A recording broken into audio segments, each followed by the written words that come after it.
So my name is Katie Metcalfe and I am an author from the UK.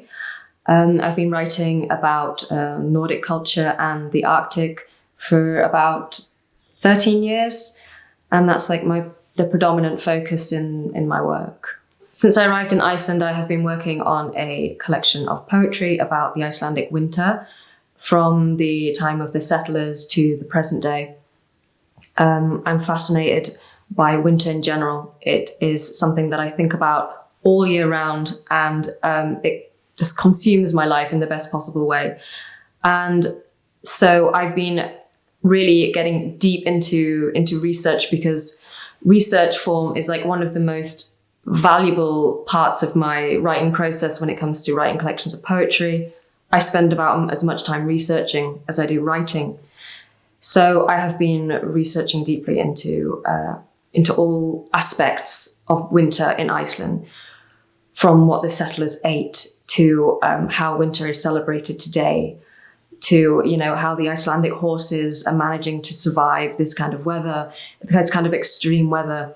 And I've been eating the traditional foods like that you eat like the munjur smoked lamb and the sheep's head, and so I've been trying to really get involved and absorb as much of the experience of the Icelandic winter as possible. I've done some really amazing interviews with some very interesting people, including the curator of the settlement exhibition, learning about winter in Iceland, which I'm going to feed all of the knowledge that I gained from that interview into my poems. It's something I'm really excited about doing. Winter in Iceland is just, it fills me up with this incredible energy to just want to write about it and show people what it is like. And and I'm hoping to also to accompany it, make like a soundscape. I'm going to be like collaborating with different musicians, and they're going to be interpreting the poems and creating like songs around the poems, and hopefully release that in conjunction with the book when it's put out. So that would be really interesting, I think, because I kind of want it to be not only a book coming out, but also a bit of like a multimedia experience. I've published several books, and my most recent one is People of the Sea Ice, which was published last year. It is all about Inuit and their lives in the Arctic, and also about the flora and fauna of the far north.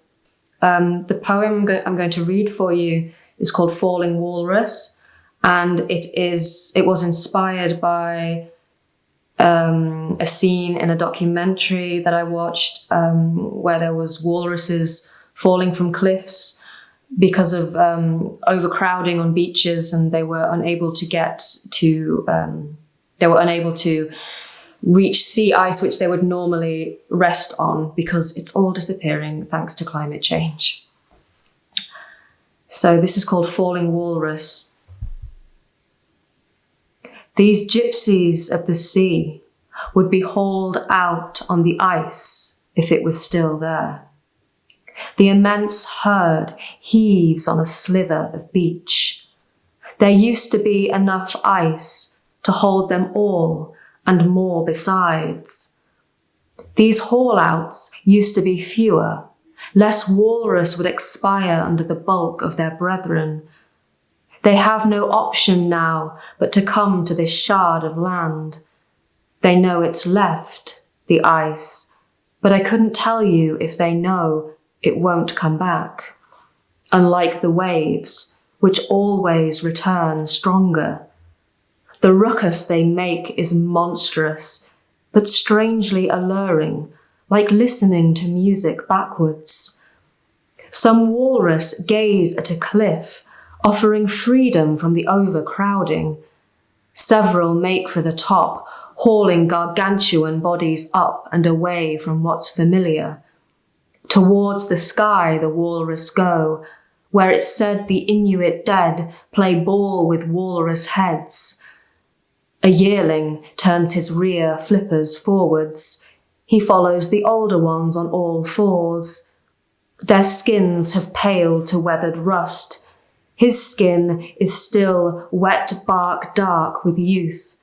He's not yet used his tusks to smash through the ice, nor to hang onto a breathing hole. He's years away from fathering sons, yet he follows. The walrus slog to the cliff top, settle their rippling bodies among the rocks.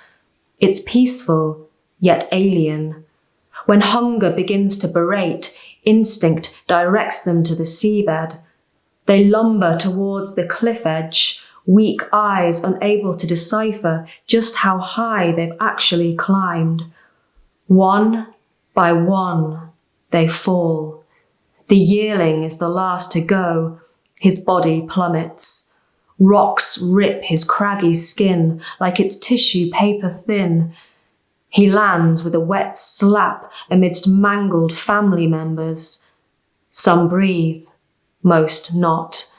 His yearling tusks are tucked in close, cracked. He lies, almost curled on the wet shale. The wind is still. The sea, for once, creeps. Then the shore shudders, and the rest of his family make for the waves without him. His bloodied whiskers tremble. Through the stench of blood, he catches the scent of bear. This is the book I'm most proud of in my entire life. You know, I was depressed for 2 years and I thought I would never write again. And I contemplated suicide because I thought, okay, I can't write poetry anymore. I'm not going to be able to, I can't live like this. And so this book came about last year and it was so hard to write, but I fucking like, it's just the most important thing, I think, for me, because it's just, you know, I proved to myself, okay, you can do this and you are able to write again. But it was just like, I had to relearn basically how to write. And I was so terrified that I'd lost my voice, that I'd lost my poetic senses. And so, you know, this is the most important book of my life. And I'm hoping that this one about Iceland will be even better, you know, like, but yeah, it's how I managed to be on planet Earth by writing, you know. If it wasn't for that, I don't think I would be here if I couldn't write. And for 2 years I wasn't able to, and it was the worst 2 years of my life. And so, but having this being here, being able to have this flat downstairs and being able to just get deep into what I want to write about, you know, it's been the most amazing time. Like, it's given me so much, like just being able to focus without distraction, and it's been really good. And having the library so close as well. I was looking for residencies and this one came up, and I thought I have to apply for this. It would just be perfect, because I'd had the idea for the book just late last year and I just really wanted to be here to write it, because I've never been to the Arctic before, you know. I've never been to Greenland. I've never been to Arctic Canada. I've had to do all my research from England, and but I like to think people will read it and think I have been there.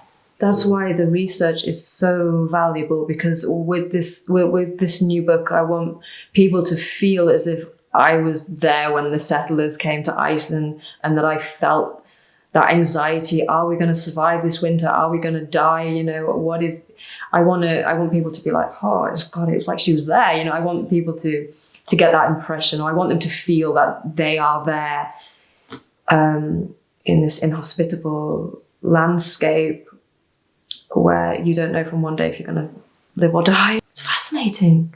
I've been interested in Nordic culture since I was 7 years old, and I watched The Vikings by, I think, Richard Fleischer, the 1956 film. It was filmed in Norway, and I was like, I need to go there. And also my family are from the north of England, from North Yorkshire, where the Vikings had a very big presence. And we've always been very proud of that. We've always been very proud of being from the north.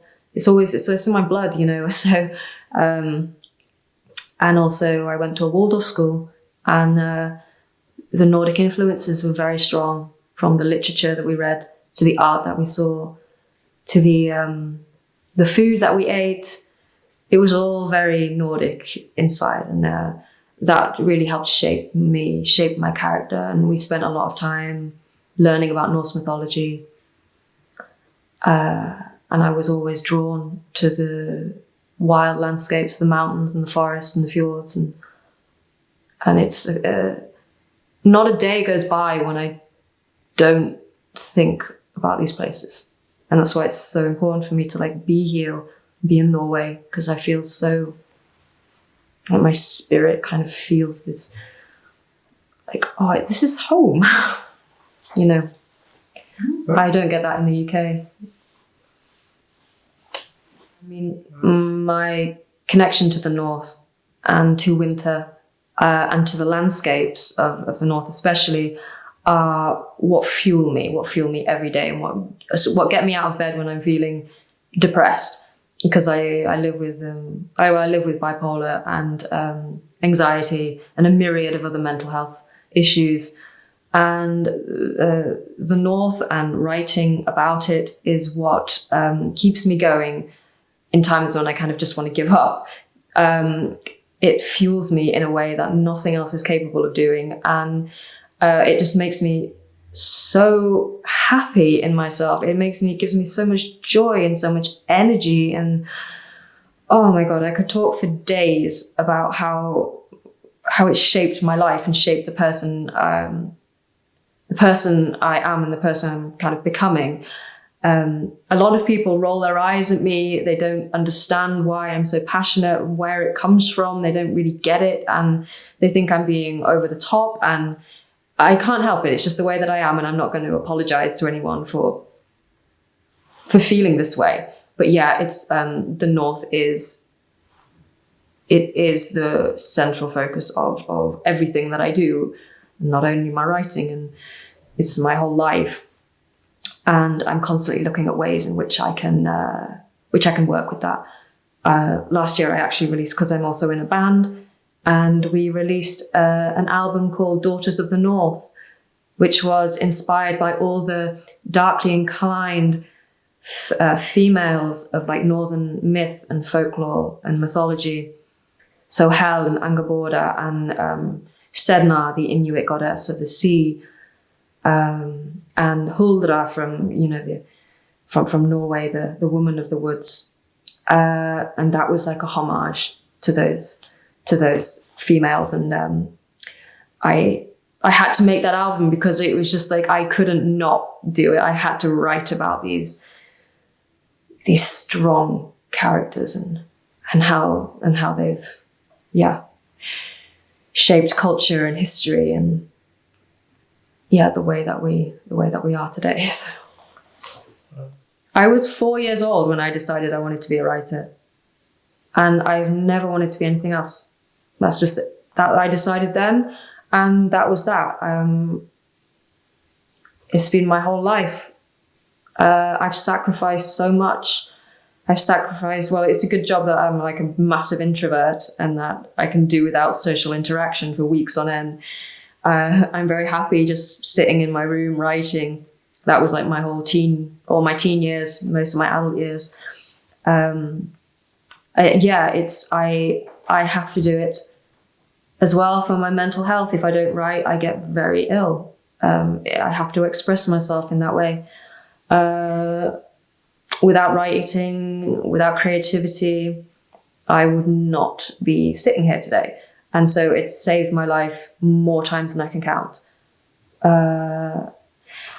It's everything to me. It's just everything. And, I went to university. I studied creative writing at university after being told numerous times that I was essentially too stupid to.